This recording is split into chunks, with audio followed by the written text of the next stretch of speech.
Tagasari Yamasa Kailuangsa Lena Nosalapasida President Warul Tambina Budang Tayamba Zoisan the Kuntasum Chairman Justice Committee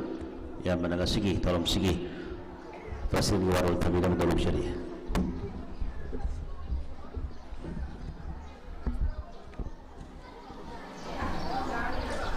Mamakta Lengbi Level Quaitara Boykono Krumzeri Justice Committee on Anglo-Manipur War 1891 Martyrs and the Freedom Fighter Kanglapang Manipur na Sinjaduna Ngasi Pangtholiba Thoram Masida that is the Lenkat Piriba Ming Oina Panjarabada Professor and Lokendra Singh Vice Chancellor Manipur University Bu Ikai Kumnabukalona Nekong no Krumzeri Luang Chat Singkai Advisor Justice Committee Yambasu Ikai Kumnabukalona Nekong no Krumzeri Himenda Kumar Ningomba Senior Journalist Ozabusu Ikai Kumnabukalo in Nekong na Kurumzari, Dr. Yumnam Premananda Singh, Head Department of Law Manipur University Busu, Ikai Kumnabukalo in Nekong na Kurumzari,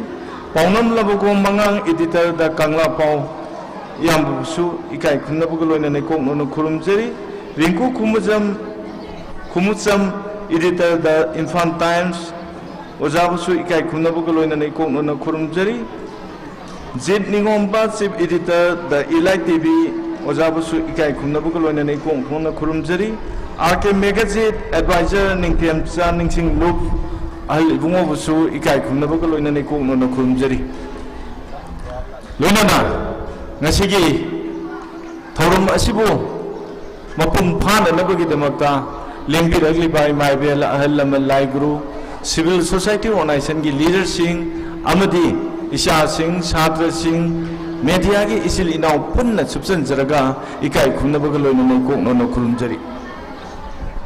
Justice Committee Anglo Manipur Warna. Akoi Paling Nine Satarapa, Akoi Ipai Pugi Kungul Liba, Makoi Awang Batak, the Ikai Kumnabu Upa, Haile Katpagi Torum Se, Akoi Justice Committee na, Koi Paling Nine Satarapa, Tabak Amani. I go not to Tabak say 1891 Anglo-Manipur War da Tawai na Ponta Peak Rebusing, Imalebagi the Mata, Isatigi the Mata, Tawai Kat Rebusing Ibapam da, Haile Kapa Madi, Makoibu, I call Mapum Kodimata, Quachet Tatuna Makoibu Tibu Hunba, Amadi, Makoigi Land Mafum Sing a say, Sangat Sagabe Tabak a say, Justice Committee Anglo-Manipur War na Pikali. 1891 Anglo-Manipur War da I call it the same Kalam Ahundagi Sangai, Silsar Kalam, Amadi Akoye Tamu Kalam, Amadi Kohima Kalam, Haribaka, Kalam Ahundagi Sangai Mapum Sing Ase, I call Mapum Kudimata, Sangan and Nabagi, Sagan and Nabagi the Mata, I call Mari Lainaba, Lambdam Still Labor, Honorable MLA Singh, Lambdam Still Labor, while researching the Tanaraga, I call Tabak Tauri, Habidu, Miam the Tamjage, Aduga, Hausi, I call na Pantok Sariba, Mapum, Kongjongi Tengo Lampang Ase, I call na Nasi. British war recorda, high about 25, I say, I call Kongjongi war Tengo Lampang se, Masi Asoba Lan Mapuni, Haina, Haidamba, Iramba Labadagi, I call in a Mapum Asida, I call high program, say Pantok Sabani, Aduba, I call a program, say Pantok Matamda, I call high Mafum Asda, I call highly Kalamatunda, high Mafum Asi, I call in a Madu, Kadamba Korpadu Katana, they sound of the Gi. Manang na community hon asida pangthok sabani ai to miyam da thamjage aduga aikoina iramdam ijati gi damakta thabak tawba matamda ima leba gi damakta thabak tawba matamda aikoi kathopana mang tharaga thabak tawsi aikoi ipa ipu sing aduna piramba message ama aikoi puraga chali Kari message no haiba matamda akoi irandam se masi kaibi yaro haiba message tuni irandam kai danabagi damakta akoi thawai phaw thaba ngame haina 1891 ge Anglo-Manipur War da allaman singna hero singna akoi gi ipai pu singna laukiba firep to ngasi su masa masu oiba akoi na lauri haiba wafum aduni adugi mathakta ipai pu na akoi ikheng na yalaga thamamba lamkai nuksi sanana leiriba community khudi makse I could pour the set by say, Massa Masu, I could eat over ꯊꯧꯗꯥꯡꯅꯤ ꯍꯥꯏꯅ ꯉꯁꯤꯒꯤ ꯃꯤꯌꯥꯝꯗ ꯊꯝꯖꯒꯦ ꯑꯗꯨꯒ ꯏꯔꯝꯗꯝ ꯑꯁꯤꯗꯩꯁꯤꯗ ꯀꯅꯥꯒꯨꯝꯕ ꯐꯨꯔꯨꯞꯁꯤꯡꯅ ꯑꯩꯈꯣꯏ ꯃꯥꯒꯤ interest ꯊꯕꯛ ꯇꯧꯔꯤꯕꯁꯤꯡ ꯑꯁꯤꯁꯨ ꯑꯩꯈꯣꯏ ꯌꯥꯔꯒꯗꯤ ꯃꯁꯤ ꯑꯩꯈꯣꯏ ꯂꯩꯕꯥꯛꯁꯦ ꯀꯔꯝꯅ ꯁꯦꯝꯈꯤ ꯂꯩꯕꯥꯛꯁꯦ ꯁꯦꯝꯕ ꯃꯇꯝꯗ ꯑꯩꯈꯣꯏ ꯋꯥꯅ ꯑꯍꯜ ꯂꯃꯟꯅ ꯁꯦꯝꯒꯠꯂꯛꯈꯤꯕ ꯂꯩꯕꯥꯛ ꯑꯁꯦ ꯃꯔꯛꯇ ꯀꯥꯏꯕ ꯌꯥꯔꯣꯏ ꯃꯆꯥ ꯃꯁꯨ ꯑꯣꯏꯕ ꯑꯩꯈꯣꯏ ꯂꯩꯔꯤ ꯃꯆꯥ ꯃꯁꯨ ꯑꯣꯏꯕ ꯑꯩꯈꯣꯏ ꯂꯩꯔꯤꯉꯩꯗ ꯀꯅꯥꯝꯇꯅ ꯏꯔꯝꯗꯝ ꯏꯖꯥꯇꯤꯕꯨ ꯊꯨꯒꯥꯏꯕ ꯌꯥꯔꯣꯏ ꯍꯥꯏꯅ ꯃꯤꯌꯥꯝꯗ ꯊꯝꯖꯒꯦ ꯑꯗꯨꯒ ꯑꯩꯈꯣꯏ ꯍꯧꯖꯤꯛ ꯊꯣꯛꯂꯤꯕ ꯂꯥꯟꯁꯦ ꯇꯁꯦꯡꯅ ꯑꯩꯈꯣꯏꯅ ꯍꯥꯏ ꯀꯔꯤꯒꯤꯅꯣ ꯍꯥꯏꯕ ꯃꯇꯝꯗ ꯑꯩꯈꯣꯏꯒꯤ ꯃꯤꯌꯥꯝꯅ ꯚꯣꯠ ꯄꯤꯔꯒ ꯀꯥꯈꯤꯕ MLAꯁꯤꯡ ꯃꯤꯌꯥꯝꯅ ꯚꯣꯠ ꯄꯤꯔꯒ ꯀꯥꯈꯤꯕ MLAꯁꯤꯡ ꯑꯁꯦ ꯃꯁꯤ ꯑꯩꯈꯣꯏꯅ ꯃꯔꯛꯇ MLAꯁꯤꯡꯒꯤ ꯃꯔꯛꯇ ꯁꯥꯒꯩꯒꯤ ꯃꯩꯇꯥꯜ ꯑꯁꯤꯕ ꯍꯥꯏꯕꯗꯤ ꯑꯩꯈꯣꯏꯒꯤ ꯏꯔꯝꯗꯝ ꯑꯁꯤꯗ ꯃꯤꯌꯥꯝꯒꯤ ꯃꯤꯍꯨꯠ ꯑꯣꯏꯔꯒ ꯚꯣꯠ ꯀꯥꯈ꯭ꯔꯦ ꯚꯣꯠ ꯀꯥꯔ ꯃꯇꯨꯡꯗ ꯏꯔꯝꯗꯝ ꯑꯁꯤꯗ ꯂꯩꯉꯥꯛ ꯄꯥꯟꯕ ꯉꯝꯗꯕ ꯍꯥꯏꯕꯁꯦ ꯗꯦꯜꯂꯤꯗ ꯂꯩꯉꯥꯛ ꯌꯣꯟꯊꯣꯛꯄ ꯍꯥꯏꯕꯁꯦ ꯃꯁꯤ ꯑꯩꯈꯣꯏꯒꯤ ꯁꯥꯒꯩꯒꯤ ꯃꯩꯇꯥꯟ ꯑꯁꯤꯕ MLA ꯌꯥꯎꯕꯗꯒꯤ ꯇꯧꯕꯅꯦꯕ ꯑꯗꯨ ꯑꯣꯏꯕ ꯇꯥꯔꯒꯗꯤ ꯁꯥꯒꯩꯒꯤ ꯃꯩꯇꯥꯟ ꯑꯁꯤꯕ MLAꯁꯤꯡ ꯑꯁꯦ ꯃꯁꯤ ꯑꯩꯈꯣꯏ ꯇꯁꯦꯡꯅ ꯃꯁꯛ ꯈꯪꯗꯣꯛꯑꯒ ꯍꯥꯏꯔꯤꯕꯁꯤꯡꯁꯦ ꯂꯥꯛꯀꯗꯧꯔꯤꯕ ꯏꯂꯦꯛꯁꯟꯗ ꯄꯔꯥ ꯇꯝꯕꯤꯕ ꯃꯊꯧ ꯇꯥꯏ ꯍꯥꯏꯔꯤꯕꯁꯦ ꯄꯔꯥ ꯇꯝꯕꯤꯍꯧꯗ꯭ꯔꯒꯗꯤ ꯑꯩꯈꯣꯏ ꯁꯨꯡꯁꯣꯏ ꯁꯣꯏꯗꯅ ꯄ꯭ꯔꯣꯕ꯭ꯂꯦꯝ ꯂꯩꯒꯅꯤ ꯀꯔꯤꯒꯤꯅꯣ ꯍꯥꯏꯕ ꯃꯇꯝꯗ ꯁꯤꯒꯨꯝꯕ ꯏꯍꯧ ꯃꯌꯥꯝꯁꯦ ꯊꯣꯛꯂꯛꯀꯅꯤ ꯑꯗꯨꯒꯤ ꯃꯊꯛꯇ ꯐꯠꯇꯕ ꯊꯕꯛ ꯃꯌꯥꯝ ꯑꯃ ꯑꯩꯈꯣꯏ ꯎꯕ ꯐꯪꯒꯅꯦꯕ ꯑꯩꯈꯣꯏ ꯃꯔꯝ ꯑꯗꯨꯅ ꯑꯩꯈꯣꯏꯒꯤ ꯑꯣꯏꯕ ꯂꯝꯕꯤꯗꯤ ꯀꯔꯤꯅꯣ ꯍꯥꯏꯕ ꯃꯇꯝꯗ ꯂꯥꯛꯀꯗꯧꯔꯤꯕ ꯏꯂꯦꯛꯁꯟꯗ ꯑꯗꯨꯒꯨꯝꯂꯕ ꯂꯩꯕꯥꯛꯁꯤꯕꯨ ꯅꯨꯡꯁꯤꯗꯕ ꯃꯔꯟꯅꯥꯏꯒꯤ ꯋꯥꯈꯜꯂꯣꯟꯗ ꯊꯕꯛ ꯇꯧꯕ ꯃꯤꯌꯥꯝꯒꯤ ꯋꯥꯈꯜꯂꯣꯟꯗ ꯊꯕꯛ ꯇꯧꯗꯕ ꯑꯗꯨꯒꯨꯝꯂꯕ MLAꯁꯤꯡ ꯑꯗꯣ ꯂꯥꯛꯀꯗꯕ ꯏꯂꯦꯛꯁꯟ ꯑꯁꯤꯗ ꯃꯈꯣꯏꯕꯨ ꯑꯩꯈꯣꯏꯅ ꯄꯔꯥ ꯇꯝꯕꯤꯕ ꯃꯊꯧ ꯇꯥꯏ ꯍꯥꯏꯕꯗꯣ ꯉꯁꯤꯒꯤ ꯃꯤꯐꯝ ꯑꯁꯤꯗ ꯊꯝꯖꯒꯦ ꯑꯩꯈꯣꯏꯒꯤ ꯃꯤꯍꯨꯠꯁꯤꯡꯅ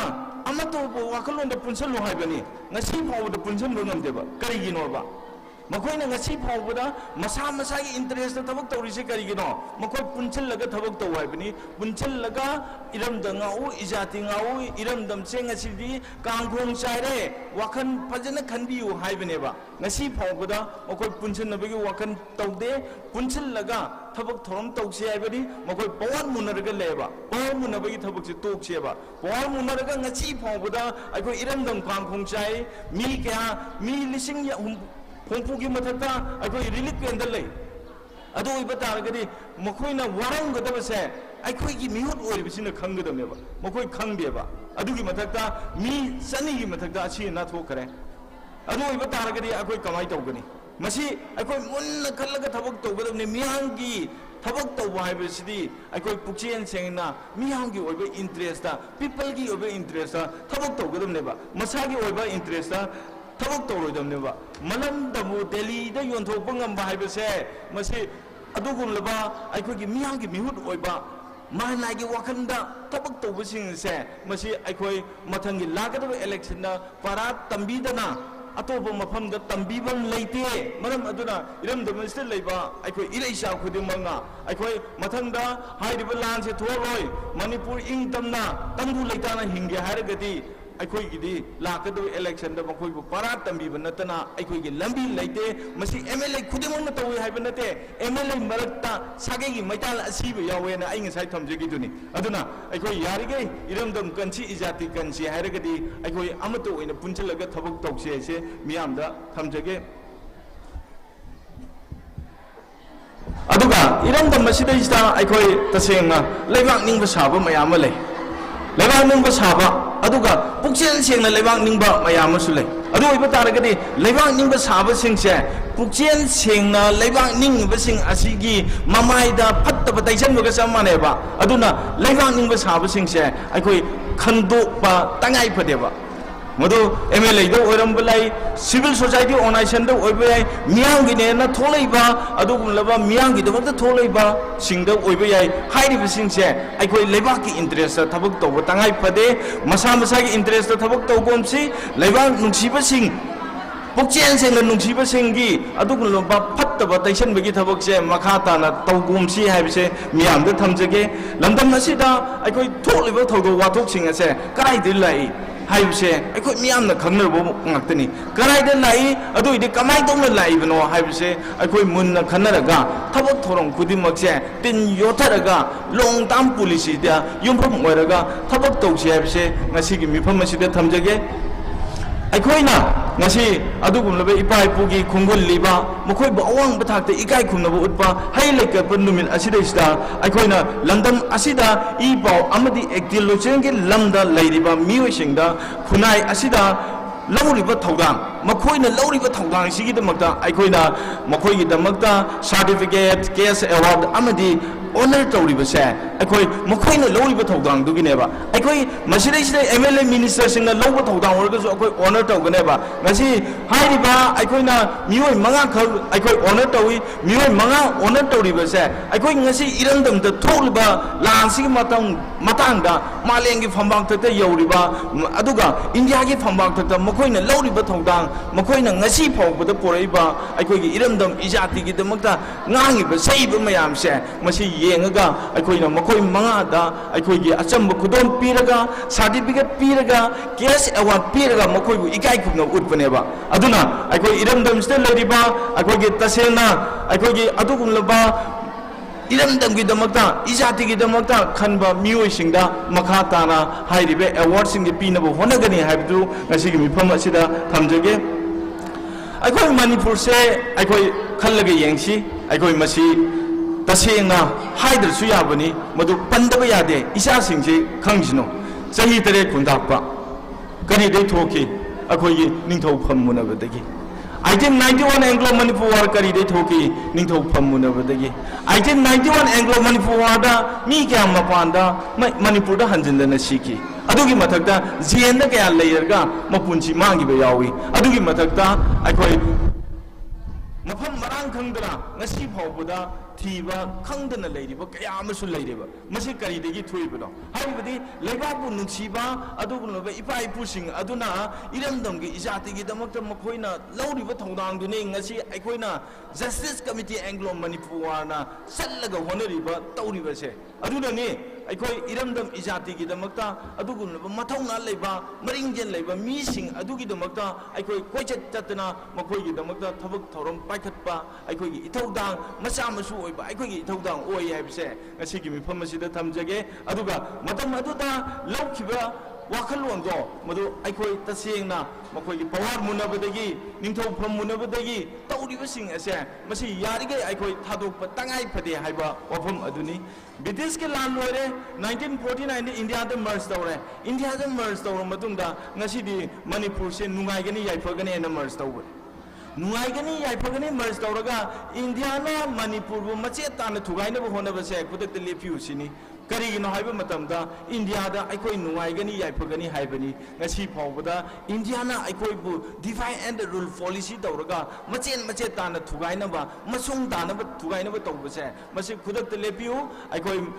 India Manipur se India ke citizen di Manipur se Manipur da leba citizen kudima aikoi India ke adugun citizen ngatani aikoi da hanthana yengba ki thabak se tawigino haiba wafum ado ngasigi miyam da thamjage aduga tasena Kashmir da aikoina lauribase India ki miyeng da aikoina lauribase Kashmir da terrorist attack tawbada India na ningdon pombagum Manipur da sin kuki narco terrorist na attack tawbada ningdon pombam thoi ngasi phawba ningdon pomdabase masi Manipur bu hanthana yengbadagi ni haina miyam da thamjage hariba aikoi iramdam ijati gi damakta aikoina ngasi phawbada honariba sing ase aikoi iramdam ijati se phananabagi damakta honajabani aduga aikoina India da ngasi de lae la amatung sidai aikoi nungaigani yaifagani haina aikoi la amatung sidai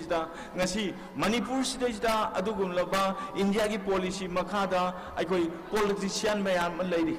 makoi iramdam ijati gi damakta miyamna vote piraga kakibsing miyamna vote piraga kakiba adugulaba ijati mayam do ngasi di miyamgi interest ta thabak tawbiu haibani ngasi mai party gi interest ta thabak tawbusina maram oiraga aikoi iramdam se kangkhong chaire iramdam gi damakta ijati gi damakta tabak tawragadi aikoi ngasi tholiba wathokse thomdabasu yai haiba wapum aduni adugi mathakta iramdam asida ngasi ngasai thamjaki duni aikoi gi mihut leina Delhi na salaiba lenga oire aikoi kayam kuina Delhi na salai gadege adu oiba taragadi aikoi mihut leibagi atha thoibra mihut leibagi atha thoktre adu oiragadi masana khangna mana faidiba masana lengak sembang amdrune resign to bunabo fai haise aikoi miyamda thammaga sulai hojik chu thammi maramdi iramdam se kangkhong chaire haibani aduna iramdam sida tholi ba thodo wathok singse aikoi yamna nungaite adugi mathakta aikoi imalaba ki damakta thawai thakiba jelda mapunchi chupal longkiba adugi mathakta aikoi gi mangkiba kaya Manipur da hanjandana 1891 ge Anglo Manipur da adugun laba athauba sing makhoi gi mafamda awang ba thakta ikai kunabu utpa makhoi bu ikai kunabu utpa hai lei katpa haibase Justice Committee Anglo Manipur war gi aikoi gi ithaudangi aikoi haurugliba aikoina ipai pugi khungul leader kanagi khungul ligani ipai pugi khungul libasina aikoi gi ithaudan oige aduga hairiba aikoi gi hauji leiriba tengol lampaki mafam asida aikoi mari leinaba authority da aikoi haije gani hairiba jaga singse kari tawbuna phagani kari tawsige haibasu aduga aikoi tananabagi tanja aikoi logjege haiba wafum ju thamjege aduga loinana aikoi iramdam sida aikoi adugun laba gentleman aibadi lebang punung siba mathongna leiba yamna lei aduna hairibase karigumba lengana masi paikhataragasu Manipur da leiba paisa nungsa paiba mayam well wisher mayam dagi mateng lauraga sengbananabagi tanja adu aikoi sungchoi choidana logani haibisu aikoi thamjage ado aikoina iramda masigi Manipur da tholiba 1891 Anglo Manipur war da sengkhat haudaba sagal haudaba mayama aikoina mari leinaba authority mari leinaba adugunaba local MLA makogi MLA singda aikoi tanaraga senggot sagananabusu aikoi honari adugi mathakta hauze Art and Culture Department hairibase aikoi mari leinaba department ni 1891 Anglo Manipur war gi hairiba mafam sing asibu kannanaba hairiba mafam sing asibu senggonanaba aikoi commissioner de hauraga director mari leinaba superintendent aikoi archaeology gi hairiba sing asida ista taknaraga aikoi iramdam gi damakta ijati gi damakta matam chuppada lekuni haiba wafum adu thamjage ado iman leibak se aikoi ahal lamana ifai puna ikhengna yalaga thamambane ikhengna yalaga thamamba iman leibak pu ngasi phawbada aikoi miyangi ihongna purga lai makha tana aikoi gi iramdam iman leibak pu purga satpai je aikoi gi thaudang oisi Manipur ke apun bagi saktamda aikoi ngasi phawbada singlarapko khudima para tambiraga lai haujichu Manipur ke apun bagi saktamda chinkuki narco terrorist singnariba se masi maram sadaba wakal yaudaba adugunlaba dimani haibise miyamda thamjage karigino haiba matamda foreigner haiba se aikoi yum tangaga leibugumani Manipur da yum tangaga leiba makoina makoi gi oiba leibak chingbe haiba wafum adudi aikoi indigenous people leiringaida madu sunga yaba ngamoi haibdu ngasigi mifam asida thamjage aduna iramda masida isra makoina tawriba thabak thorom singse aikoi matam chupada kubna thijalaga leiri hariba adugunlaba ngasi Myanmar de sangpa amadi atop lebak te sangpa sin kuki narco terrorist singna aikoi gi adugunlaba faraba jungle sing ko thoktuna forest mayam manganba adugi mathakta Manipur da drugs ki factory linkhanna honaba hairiba thabak thorom singye tauge yadraga mi hatpa tukpa makoina tawriba adugi mathakta yum mai thariba national highway in highway singda lut tawduna tawriba sing ase masi makoi sing ase para tambiba sarkana mathaudang oi haiba wafum aduni haibidi karigino haiba matamda makoina tawriba terrorist ki thawongneba terrorist sing ase maru phangna muthallaga ing tappa manaba khunai mating leiba Manipur ama oiba ngangani haiba wakalon ase miyamda thamjaraga matang asida tension jage punam pu amuka hana thagat paga loinana noluksari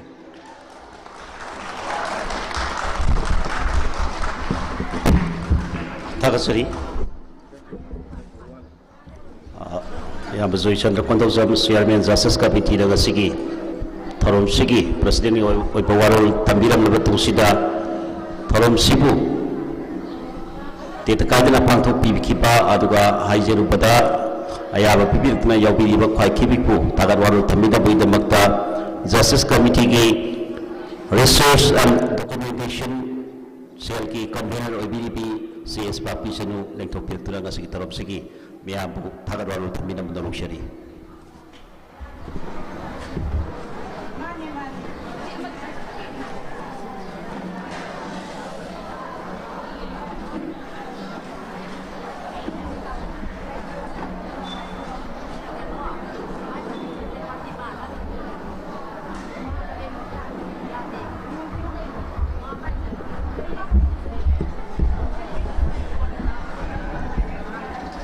ꯑꯍꯥꯟꯕꯃꯛꯇꯗ ꯏꯔꯝꯗꯝ ꯑꯁꯤꯕꯨ ꯀꯣꯟꯕꯤꯔꯤꯕ ꯏꯄꯥ ꯏꯃꯥ ꯑꯅꯤꯕꯨ ꯏꯀꯣꯛꯅꯅ ꯈꯨꯔꯨꯝꯖꯔꯤ ꯂꯣꯏꯅꯅ ꯉꯁꯤꯒꯤ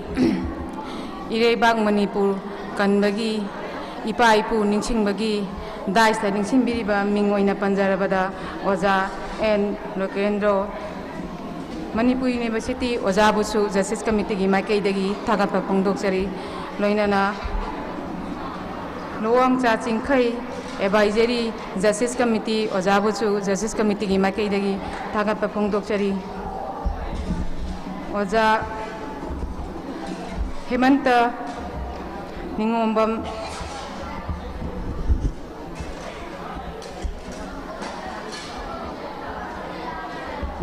ꯑꯣꯖꯥꯕꯨꯁꯨ ꯏꯀꯥꯏ ꯈꯨꯝꯅꯕ ꯎꯠꯆꯔꯤ doctor Yumnam Premananda head of department law Manipur ꯌꯨꯅꯤꯚꯔꯁꯤꯇꯤꯕꯨꯁꯨ ꯖꯁꯇꯤꯁ ꯀꯃꯤꯇꯤꯒꯤ ꯃꯥꯏꯀꯩꯗꯒꯤ ꯊꯥꯒꯠꯄ ꯐꯣꯡꯗꯣꯛꯆꯔꯤ ꯄꯥꯎꯅꯝ ꯂꯕꯨꯡꯒꯣ ꯂꯨꯋꯥꯡꯆꯥ ꯏꯟꯗꯤꯇꯔ ꯀꯪꯂꯥꯄꯥꯎ ꯌꯥꯝꯕꯨꯡꯕꯨꯁꯨ ꯏꯀꯥꯏ ꯈꯨꯝꯅꯕ ꯎꯠꯆꯔꯤ ꯔꯤꯡꯀꯨ ꯈꯨꯃꯨꯛꯆꯝ ꯏꯟꯗꯤꯇꯔ ꯏꯝꯐꯥꯜ ꯇꯥꯏꯝ ꯑꯣꯖꯥꯕꯨꯁꯨ ꯏꯀꯥꯏ ꯈꯨꯝꯅꯕ ꯎꯠꯆꯔꯤ Jit Ningomba editor Elite TV ꯑꯣꯖꯥꯕꯨꯁꯨ ꯖꯁꯇꯤꯁ ꯀꯃꯤꯇꯤꯒꯤ ꯃꯥꯏꯀꯩꯗꯒꯤ ꯏꯀꯥꯏ ꯈꯨꯝꯅꯕ ꯎꯠꯆꯔꯤ R K Megajit advisor Ningthemcha निंगसिंगलु ओजाबुसु जस्टिस कमिटी की माइकैदगी इकाय खुमनबा उचरी Shri Jayachandra Konthoujam chairman justice committee ओजाबुसु जस्टिस कमिटी की माइकैदगी इकाय खुमनबा उचरी लोइना लोइनाना ngasiगी फंक्शन असिबु मपुंग फाना यावुरिबा साता साती अमदी लोकनुक्तगी लेंबिरगलिबा इमा इबेन लुचिंग लुचिंबी अमदी ओजा सिंह काचिन कोया योंगना पाव पिबिबा इलेक्ट्रॉनिक प्रिंट इन मीडिया ख्वाई पुनमकुसु जस्टिस कमिटी की माइकैदगी इकाय खुमनबा गलोनना नरुक्सरी अमदी फंक्शन असिबु पांथोकदा मतेंग पांगिरको ओजा अमदी अहल लमन ख्वाई पुनमकुसु जस्टिस कमिटी की माइकैदगी नरुक्सबा फोंदोक्सरी लोइना लोइना आगी नरुक्सबगी वारोन मतंग से टेंशन जरी पुनमकु इकाय खुमनबा उचरी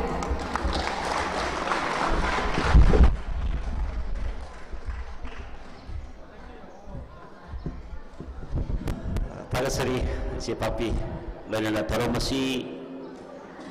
loisinle haduna asigi pamlang nasin biwa president kai kam najeri bujoi chata kotam dona miyamda lautok pire haraga taram tek tar kai duna pantok pire thagat photo jari yamna pun lautok pina mandaru jari ngashigi justice committee anglo manipur wana